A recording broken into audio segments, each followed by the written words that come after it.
Money, politics, and sex, the three conversations when we grew up, was the taboo to never talk about. So when my first job outside of school paid $18,000 a year, I was like, how's the Manhattan apartment going to come? I know you have a story where you lost your partner and was left fending for yourself. And how did you get through that? So my husband died in 2019, and I had 3 small children to take care of. So this month, I'm doing a series of conversations in her Second State podcast to talk about money, one of those taboo subjects. I find one of the biggest fears women have is about money, investing, and just having conversations about money. So today I have Tulin Tran with me, and we are going to discuss why women need to know about investing, why investing is actually a feminine trait. And I'm so excited to continue with this conversation with Tulin. Tulin is an amazing woman with an amazing story, with a passion to help women invest, make money, and become financially free. Tulin, tell us about your story. We were refugees from post-Vietnam War, Vietnam, and we sought political asylum. My father fought for the South Vietnam Army, which was the losing side. And so everybody knows now it's a communist country.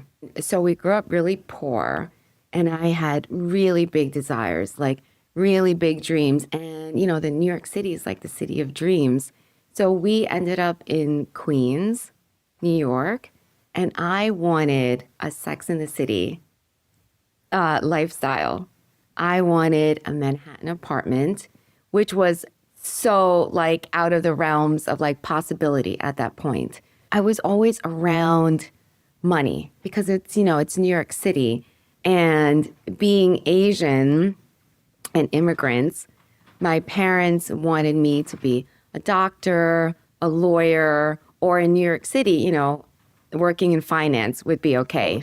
Yes. Ever since I can remember, I always wanted to help people. And so when I learned of social work as a career, which is a job of like helping marginalized people or people that needed assistance, I thought, oh my God, that is for me.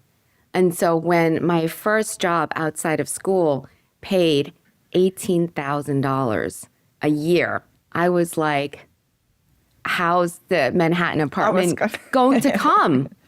I couldn't even afford like a 1-bedroom in the ghetto that we were living at. How could I live in like, you know, downtown Manhattan?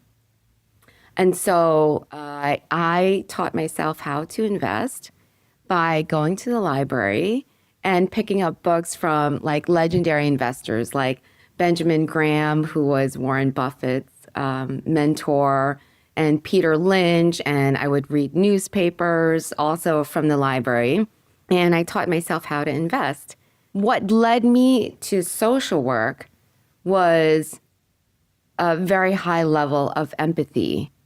And that also is what I believe led me to spot trends and become a good investor. That was my edge, having empathy. Some of my earliest investments was Apple in 2001 and NVIDIA in 2002, Amazon in 1997.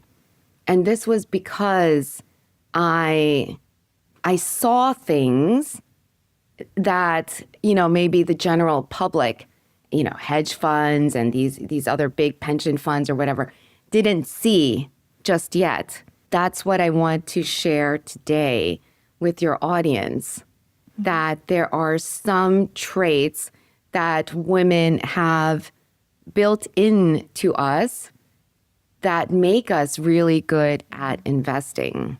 I agree 100% with you, and I love that story. It's a beautiful story. Thanks for sharing. For a lot of women, it's almost guaranteed that there's going to be a part of your life where you're going to be single and need to make financial decisions, either through divorce loss of a partner, and it doesn't matter what age you are, any of those things can happen. But it's so much harder when it happens when later in life.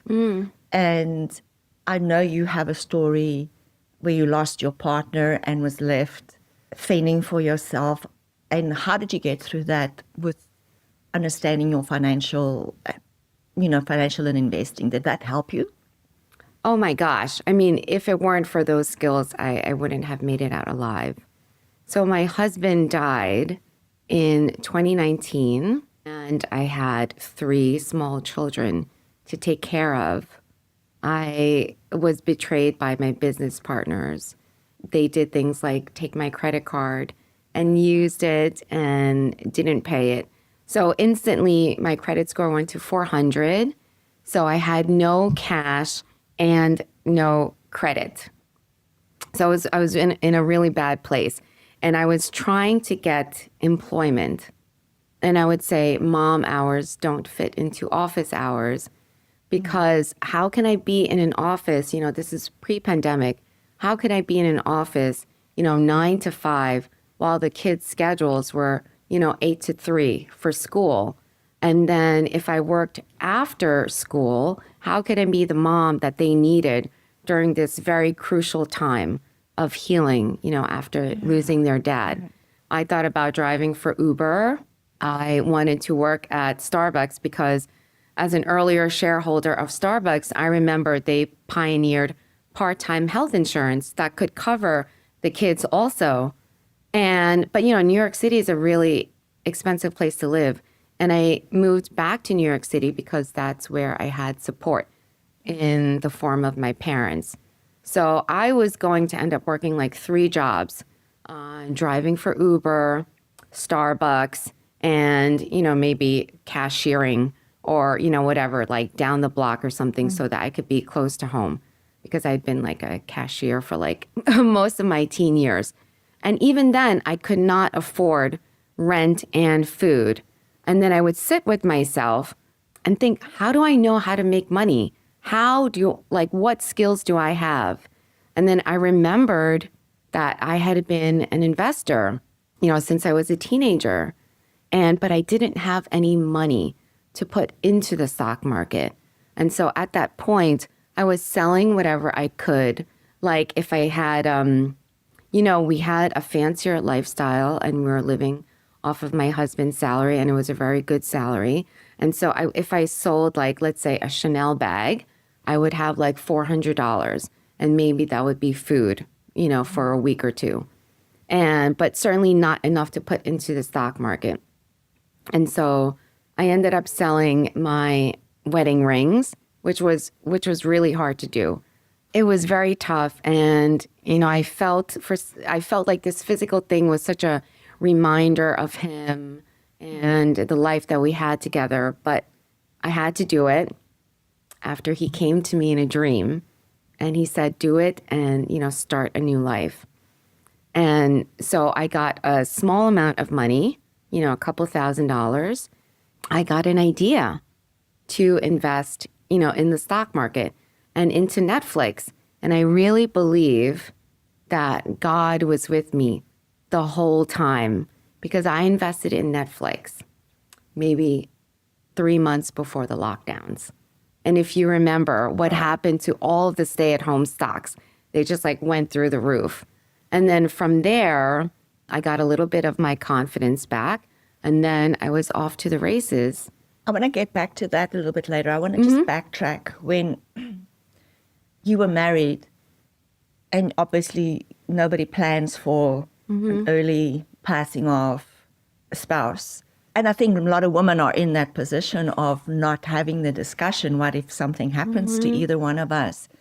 Thinking that you're too young, nothing can happen, or like, let's leave the discussions or talks about it for when we're older or for a little bit later. Was there any wisdom that now that you go back that you wished you did while you were still married, or why both of you could have the conversations and not having it in dreams? Yeah. Well, what it was is, of course, we brought it up, because we had assets like a house and, different investment portfolios. But we were too scared he was scared to, face death, and I was scared to face death.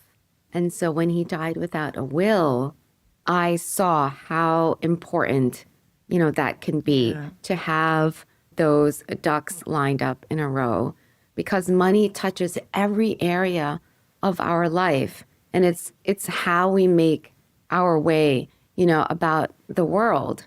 And a lot of women and a lot of maybe spiritual people don't want to put that much emphasis on money. Exactly. Understandably.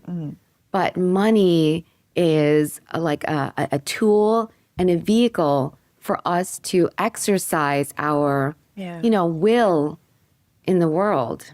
I think what you just hit on, like not having a will and the basic things in place, is so many people. I read an article where so many people don't have it, of all ages. They don't think, when my kids turned 18, I got their will and all of their HIPAA and all of that in place, because I don't have a say over my children anymore. And so that is, I think, one big thing, like almost all people need to get in place.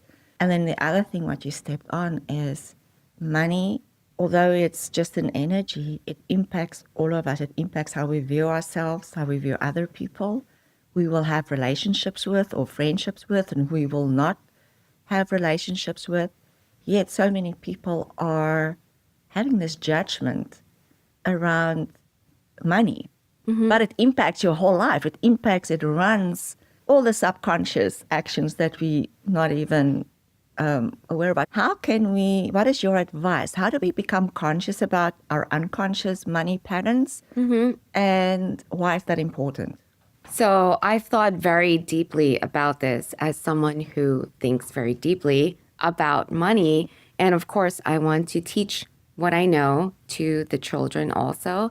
And I have 2 daughters. I like to remind my students that ignoring money or judging money, especially with spiritual people who do believe in a higher force and a greater force, that money was created by this greater force.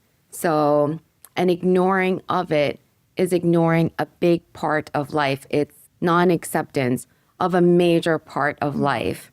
And so I actually see money as a very powerful vehicle for personal transformation and self-mastery. Because it touches so many parts of our life, you cannot ignore it as much as you want to ignore it.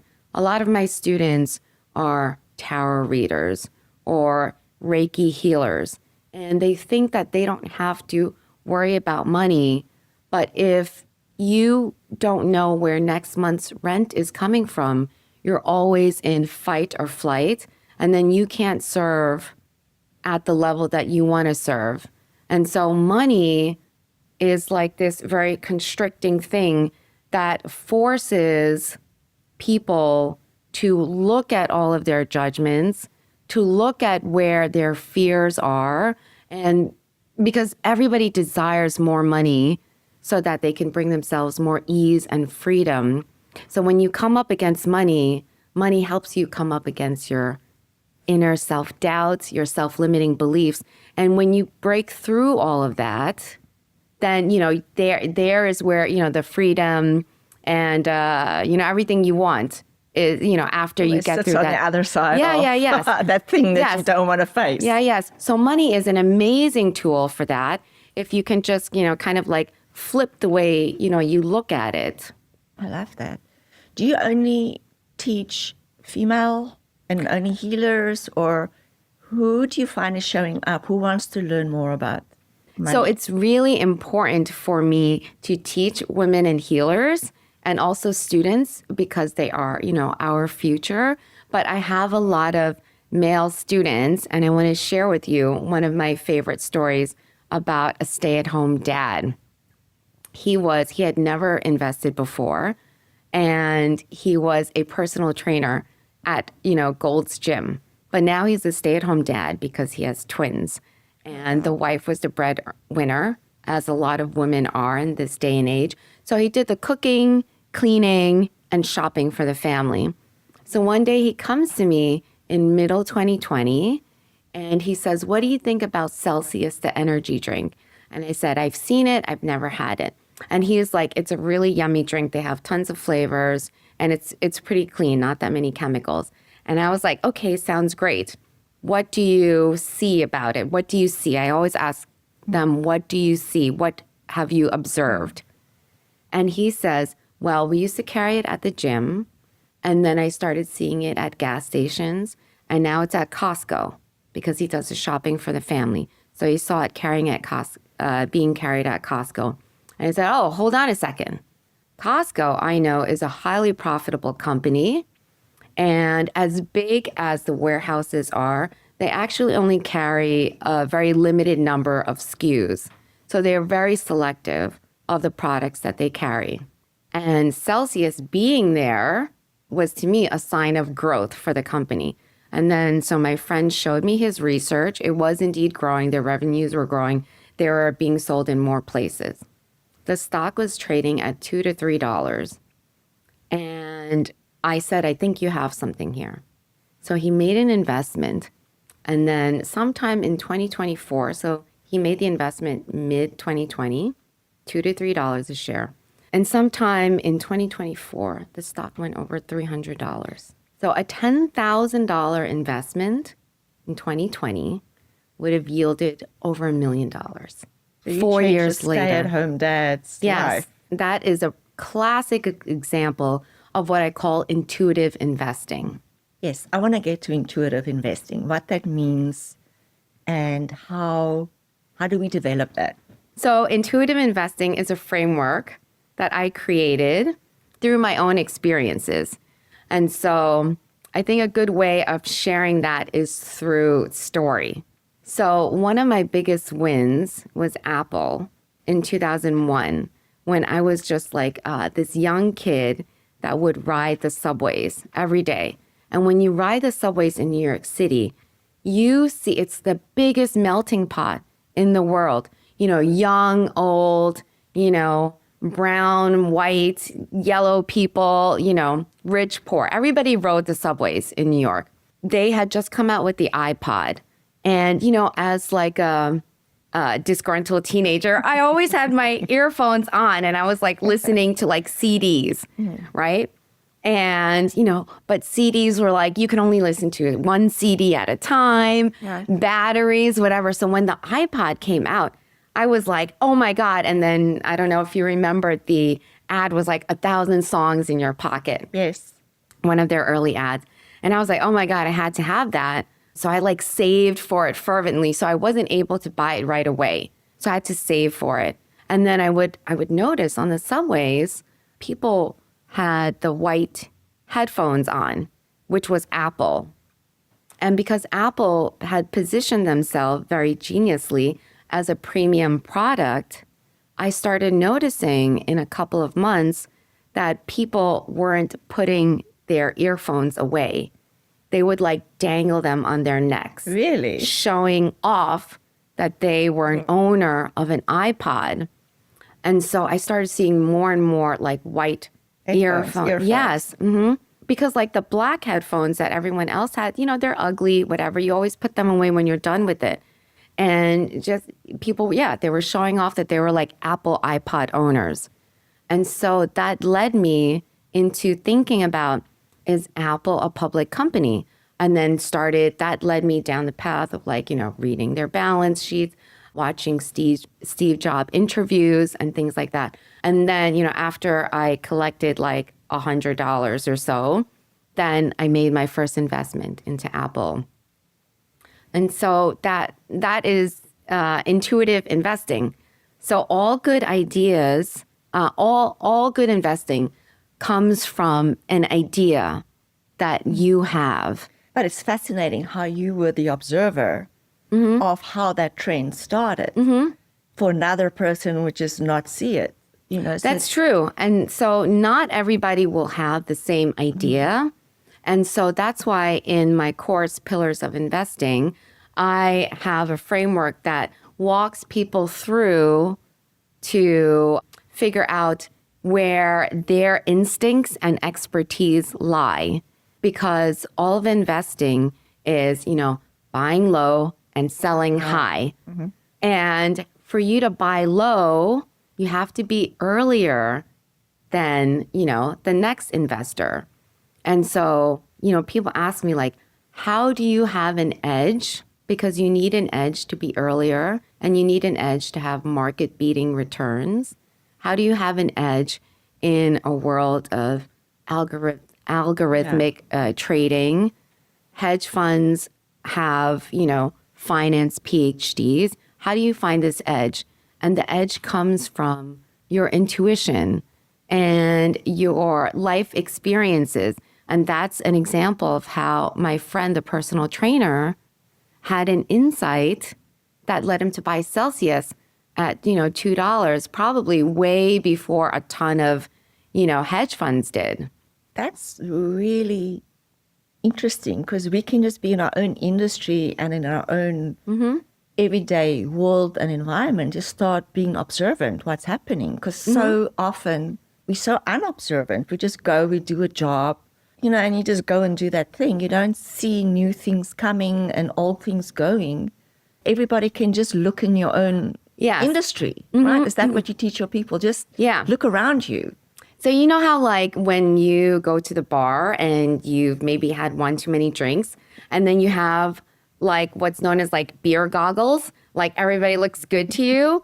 I like to say that I put money goggles onto people for them to spot opportunities. And it's not just spotting opportunities, because part of the being early as an investor means, and investing, especially like stock, well, all investing, it's forward-looking vehicle. Yeah. Meaning you're not investing for like tomorrow, but it's more like 6 months, 2 to 3 years down the line, whatever asset class you're investing in. So you have to sort of predict and forecast what society is going to value. And that's another thing that women are very good at, because we are much more social creatures. And so I knew I wanted an iPod. I saw more and more people were using iPods, and I forecasted accurately that more and more people all over the world is going to want an iPod. Interesting if people look back over their lives and think how many times they missed an opportunity because they didn't develop that intuition, or they didn't put their lenses on, their glasses on. And just thinking back how I started my business, I saw the trend in nutraceuticals where people didn't want to take pharmaceuticals anymore. They wanted to stay healthy. Yes. And that was led my path. So almost every person needs to just jot back their journey and see their life path, and it will give them the opportunities for the future. Yes. Is there a too late? Is there a I'm too old, I can't do this anymore, I'm 60, I'm 65? At what point do you get too old to invest? My students range from 11 years old to an 82-year-old grandma in India who wanted, her husband died, and she had to fend for herself now and sustain herself at 82. And so she wanted to learn how to invest in the Indian stock market. And all the principles of investing are the same. And is she investing? She is investing. And I have another great story that I just heard of. A student of mine in her 70s, I'm guessing, it's not polite to ask.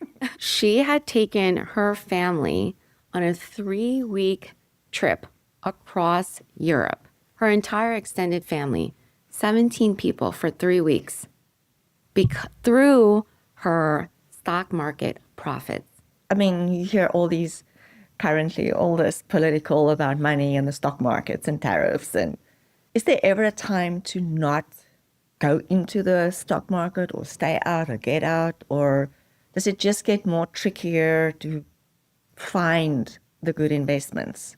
When we go back to buying low and like selling high, there are times when the stock market is high, and in 3 to 5 years, likely it will be higher. but can you wait until that time? And so responsible investing is not just having an idea, a really great idea, but it's also looking at your financial goals. And so module 1 of Pillars of Investing is creating your investor profile. Because, if you are a 70-year-old woman who has money just sitting in her bank, not doing anything for her, it doesn't mean that she shouldn't invest. But if she needs that money, next year, she probably shouldn't be buying Bitcoin. So it's just figuring out what your needs and financial goals are. And there is definitely, an investment vehicle that can help you achieve those goals more easier. That out? Is that age related, or how do you figure out what your investment vehicle should be? Yeah. So the most important questions I found is you're figuring out your time horizon.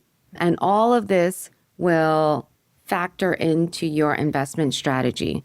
So the time horizon, your risk tolerance, because you have to be able to sleep at night.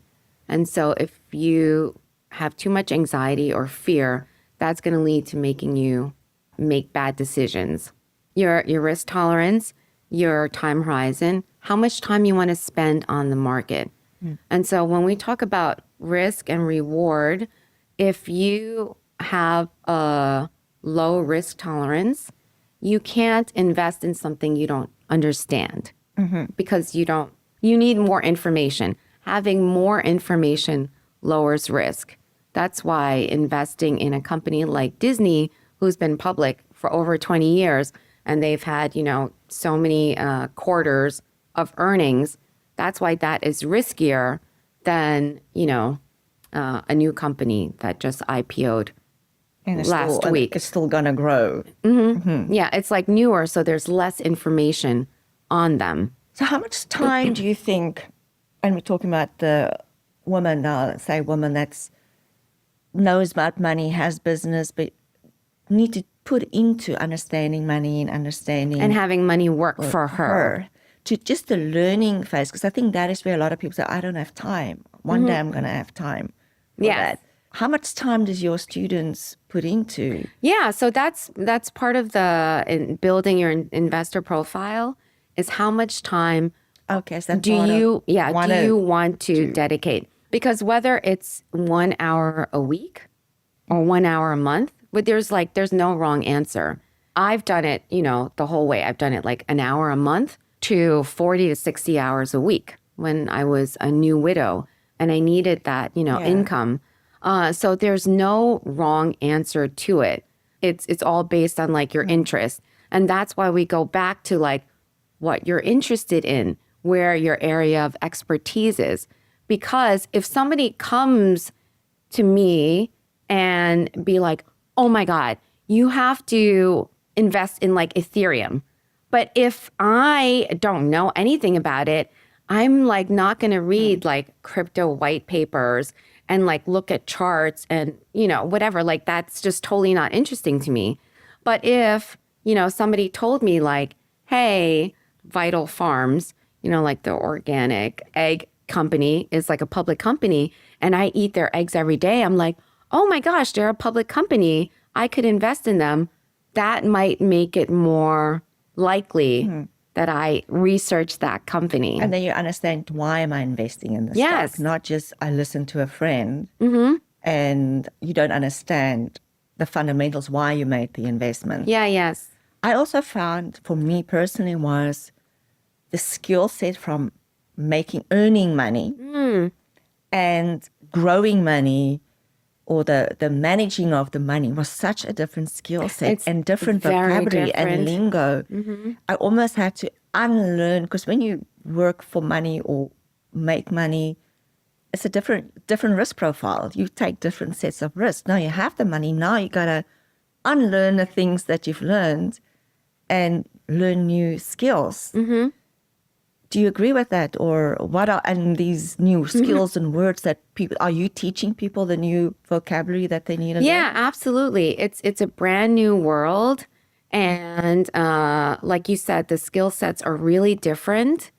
And that's why if we go back to the investor profile, and we talk about your goals, your desires, your interests, your expertise, that level of a buy-in makes it easier and more likely that you'll do the research, that you'll learn. You know, like when you set out like as a goal that I want to live in Hawaii next year, where home prices are really high, then, you know, you have this North Star and you're only making whatever, 100K a year or something like that. You can't like earn your way to, you know, like a $5 million house, but you can invest your way to that. That's why the stock market is such a beautiful tool that we have, like a vehicle where ordinary people with ordinary incomes can change their life, you know, within the same generation. And then you decide then, based on your own desire level and your own goals, do I want this bad enough where I'm willing to devote 20 hours a week, 40-hour weeks? Gotcha. Yeah. What I heard is like really to be clear. You need to know yourself and be clear on what you want. And I think that's what a lot of people don't Yeah. have. They don't have the clarity of what does my life look like in 5 years' time. So before you need to invest, you need to really start thinking about those things. Otherwise, you're going to live what money you have instead of money support the lifestyle you want. Yes. My financial advice, like I needed to get really clear and intentional about my future so that we can make the money that supports that lifestyle. Yes. You're building an investment portfolio, not just to have the numbers grow, but it's so that it can support you and your dreams later in the future. What we recently seen on social media is the trad wife trend, which is amazing. I think the luxury to have that when you're young and be with your family and raising your kids, which is great for family and it's great. Children needs that.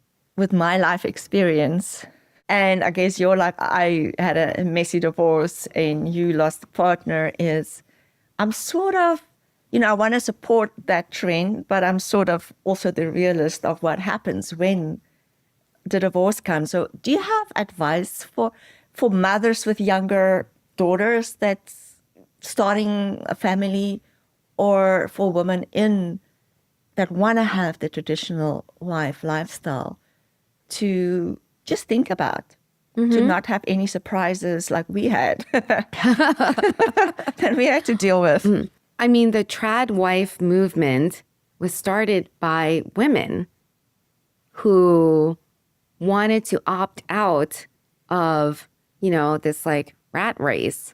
Probably, as we've all felt, they were burnt out. Yeah. They were stressed because, this is a patriarchal society. Yeah, that's a whole different discussion in the episode that I'm talking about. I don't like to use the word because it has a lot of connotation and like charge, connected to it. But we are a society that values masculine traits more than feminine traits. And so, of course, these women are feeling more burnt out and stressed and have found that, maybe it's not worth it for me to grind in the workplace.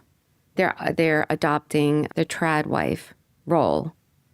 And so there's a lot that comes from being a trad wife. So the women are like, I want to be provided for and I want to be protected. That is very traditional male, female, gendered roles. And frankly, where our bodies, feel the best and our nervous systems feel the best when we are provided and protected for. And so it's no wonder why women want to do that. But just because you opt out of the workplace doesn't mean that you opted out of patriarchy, because it's the water that we swim in. And so my concern is there's no question that the family unit benefits when the mother or the wife is at home and putting her energy into the husband, into the kids, into the home, into the whole family unit. But what I'm getting at is the society continues to value masculine traits. So just because you've become a trad wife doesn't mean all of a sudden what you bring to the table is now equal to the masculine traits.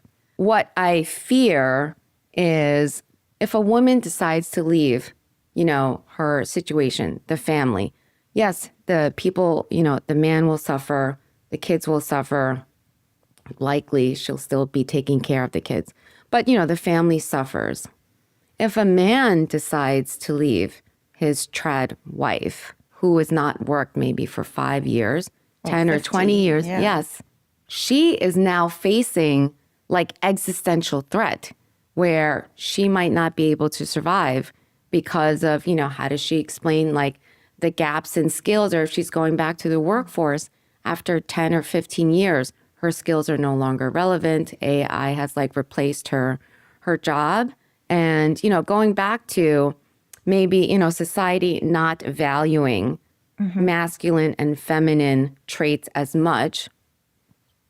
When both people are working, the man and the woman, then you have like a criteria that you agree on how valuable the other person is. For example, I make $100K a year, you make $100K a year. So when we decide where to go on vacation, my say is the same as your say. If I get a job opportunity in California and we're living in New York, well, because we make equal amounts, like my say is the same as yours, because that's what society values. Now, if you go into the trad wife role and now she's not bringing money to the table, but she's bringing all of these other gifts that are incredibly valuable, but society does not value it. And I'm not saying it's the man's fault because it's the water that we swim in. If she says, I want to go to Paris for a vacation and he wants to go to Spain, is it likely her opinion is less valuable than his? It's very likely. Do you have an advice opinion? Yeah. So this whole what society values and not values is something I'm really dedicating my life to, is to how do we make the feminine more valuable or equally valuable as the masculine traits? Yeah. Because the one can't be without the other. Yes. And we shouldn't be, and we shouldn't like pretend. Yeah. What I think is really important is for women who are adopting this role. And when I like in my example of the wife leaving, the trad wife leaving, the family will suffer. If the man leaves the trad wife, now she has an existential threat to survive. So the risk reward is actually not the same. And I really want people to understand that.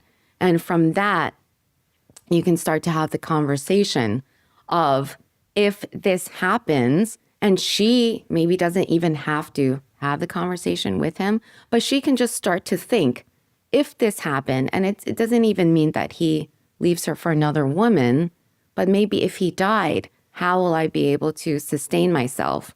And so, see that maybe her skills of budgeting for the family, saving for the family, whatever it is, however she touches money in her day-to-day, maybe that could be expanded a little bit to learn more about investing skills. A lot of people, I think, would be scared to think about it and then scared of calling it in.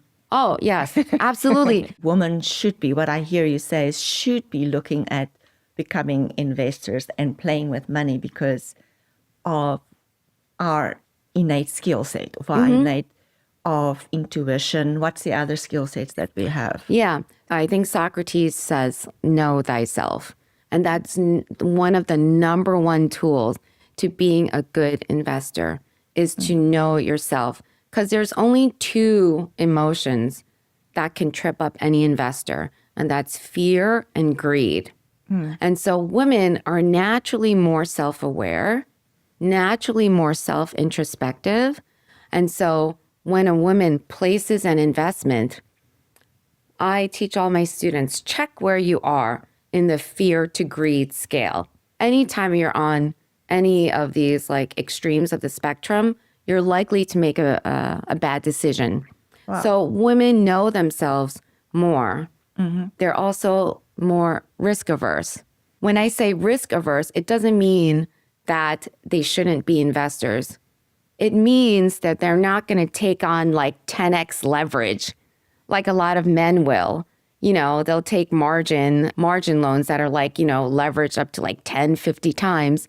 And when something like that happens, you blow up your whole account. And then that's it. You know, you're out of the game. So women are less likely to do that. So less aggressive. Yeah.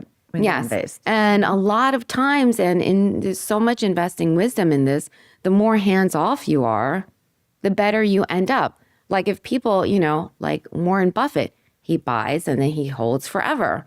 So that's another thing that, you know, women are naturally more inclined to do. And then going back to the biggest gains are when you get there first, when you're early. Women, as naturally intuitive creatures, are more likely to spot trends. And investing is also forecasting what's going to be valuable in the future. Yeah. And because women are very social creatures, they're more likely to sense, oh, you know, are people going to be using Apple a lot more in a couple of years? It's fascinating because I never looked at investing through that lens. So that's really, I'm going to go back to review the things my intuition around some stocks and stuff. I like to start with listing out all of the jobs that you've ever had, even if it was like for 3 weeks long or for 13 years long. Yeah. Because that will give you insight that maybe the general public doesn't have. For example, I was a supermarket checkout girl for like 5 years in my teen years. And so the first time I stepped into Whole Foods, like at the first Whole Foods in New York City, I knew without a doubt that this was a very special store that I was witnessing. And that led me to my Whole Foods investment a couple of years before Amazon acquired them. That's really... Yeah, and it was just like something that happened to me as a, 14-year-old. That's really motivating that you can really, just not knowing anything, you just start witnessing places that you visit and places where you shop. And it's different for everybody. Yeah. Yeah, you don't have to follow, somebody else's advice. So for, just as we closing off, like for some last words for women later, like late 40s, 50s, entering into a huge phase of change in life where children are leaving, hormonal changes, body changes, like how can they, on all of this flux and stuff that's going on and happening, what is the easiest way of getting a grip on at least their financial wealth world or aspect of themselves so that they don't get to late 60s and 70s and then get hit in the face with an event that could have massive impacts on their lives? So there's two ways to initiate change, and that's being pushed to change because your back is against the wall, or if you're pulled from inspiration. And so I've been in both places, and it's not comfortable when your back is against the wall and you have to do something. And so I like to remind women of their desires and what they want to create in their life. So we always start, with that, and there's no judgment in, maybe you want a flat in Paris, or maybe you just want to take a year off and go on like a year-long cruise. All of that requires money. Putting a lot of focus on your desires helps you get over the inertia and the fear of, making investments. Once you push up your wall back against the wall, it's really a scary place to be in. It's a scary place. And then I like to say that scared money don't make money. Yeah. That's your judgment is really clouded. And what I find in my other leg that's in technology is there's so much happening and life is going to change so fast, and changes are coming at us, not just from our own internal world changing, but the external world is changing. So the more you embrace learning and learning about new things that you didn't think to learn about, the easier change would be. Financial empowerment is really a Trojan horse to self-empowerment. And in like what you're alluding to, a world where the outside is changing so rapidly, and we are now seeing for the first time ever the ending of so many institutions that, you know, have been around as long as we've known it, our grandparents. And so how do you become, you know, the pillar and the constant in your life? And a lot of times, you know, it begins with the financial piece, because like we said in the beginning of the show, it touches every aspect of your life. And then once you start grasping that, and then having the self-belief in that, because the stock market, part of the genius of the stock market is that it's a very, the feedback loop is very fast.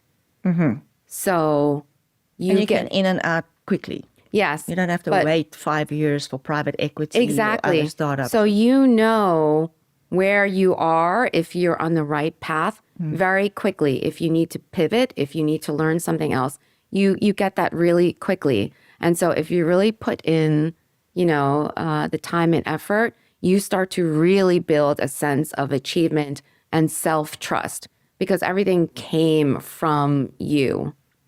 And I want to address fear for a second. If you go back to my friend's story about Celsius, the energy drink, it was not scary for him because he had been tracking it and he saw it himself. Just like for me, nobody wants to lose money, but it wasn't scary. Because you knew the idea came from you. It was your own eyes that observed the trend. So it's not going to feel scary.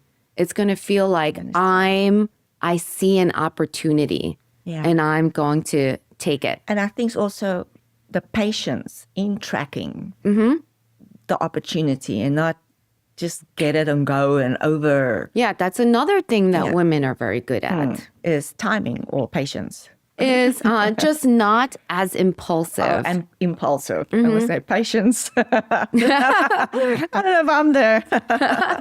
But yes, the impulsive, we think and overthink and think again, many of us. Yeah, which could be good for investing. Right. Yeah.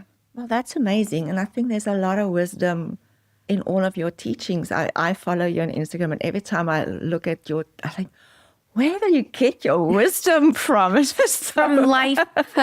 So amazing how you teach. Where can people just give us your Instagram, and where can people get hold of you?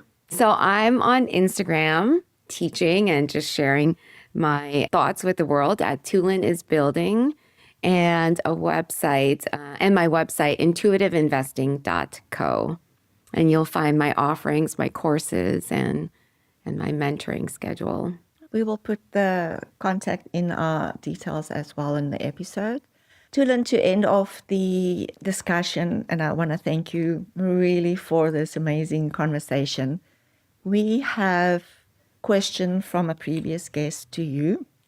And your question is, what do you love most about your human experience? I love that question. Yes, me too. I have thought about being human, like a lot, because it's really hard sometimes to be human, especially if you're like a sensitive person like me. So in the beginning, it was kind of hard to, I didn't know how to live because I was so sensitive. But then the flip side of that was that I really saw beauty wherever I went, in people. I'm so deeply moved by the displays of human resolve and human tenacity and just the bigness of, humanity's heart. I love that. And you for sure came from a beginnings where a lot of adversity. So to see the beauty, to grow through that and see beauty in life, that shows the beautiful soul that you are. Thank you. It was lovely having this conversation with you, and hope we can do this again soon. Absolutely. Thank you. Thank you, Hilda.